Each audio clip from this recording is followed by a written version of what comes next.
Hi friend, मैं दीपक, आपका host और आपका प्यारा दोस्त, और आप देख रहे हैं ओस डी ब्रोस चैनल। फ्रेंड, हमारे थाईलैंड का वर्क परमिट आया है आज भी एक, मैं आपको दिखाना चाहता हूँ। तो आप देखिए,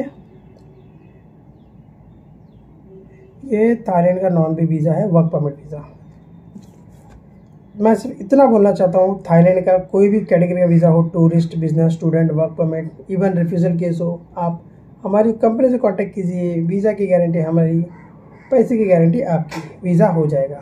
अब कुछ लोग ने मुझे ये भी पूछा था कि थाईलैंड का वर्क परमिट तो हम ले लें, बट वो हमारे किस काम का है, क्योंकि वहाँ पे जॉब नहीं है तो सैलरी नहीं है। तो मैं आपको बता दूँ भाई, अकॉर्डिंग टू द रूल्स, अगर आप ऑन पेपर देखोगे तो इंडियंस के लिए सैलरी कम से कम 35,000 to 55,000 है, कम से कम, यानी 1 लाख के ऊपर हो गया अप्रॉक्सीमेट।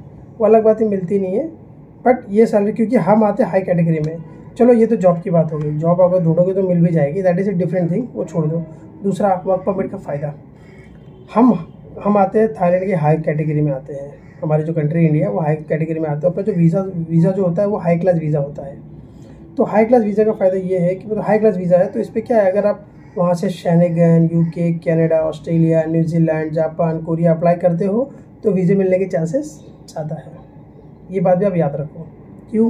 क्योंकि जो अपना वीज़ा ये हाई क्लास वीज़ा है, क्योंकि इस पर सैलरी दिख रही है आपको 1 लाख के ऊपर। अगर आप बिज़नेस दिखाते हो तो आपका जो बिज़नेस इन्वेस्टमेंट है वो 40 लाख के ऊपर है। तो वो बोलते हैं कि भाई जिसकी इतनी सैलरी है वो तो वापस आएगा ही। दूसरा, जिसने यहाँ पे इन्वेस्टमेंट किया है तो हमारी कंट्री में जाके और करेगा इन्वेस्टमेंट, तो उस पर वीज़े मिलने के चांसेस ज़्यादा है।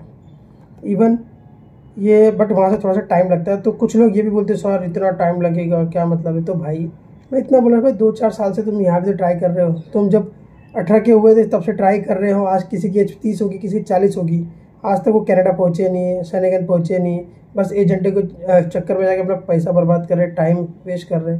इससे अच्छा यहाँ ट्राई कर लो, वर्क परमिट है, जॉब कर लेना। अगर आगे का होता रहेगा लेके निकल जाना, क्योंकि मुझे तो पता है आज नहीं तो कल होगा, क्योंकि आप खुद से मेहनत कर रहे हो।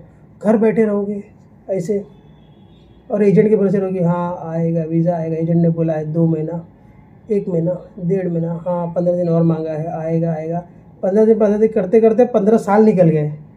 तो मेरा मानना है कि भाई जब वो हो गया होगा आपका ट्राई करके, तो यहाँ पे ट्राई करके देख लो। यहाँ फ्री तो नहीं रहोगे, आप इंडिया से बाहर भी निकलोगे, आपको इमिग्रेशन का एक्सपीरियंस भी मिलेगा, वीज़ा का एक्सपीरियंस भी मिलेगा, वहाँ के लोग कैसे होते हैं फॉरेन का, उसका भी एक्सपीरियंस मिलेगा। तो ये फ़ायदा है। तो अगर आपको थाईलैंड का कोई भी कैटेगरी का वीज़ा चाहिए, tourist, business, student, work permit, even refusal case, हमारी कंपनी से कॉन्टैक्ट करें।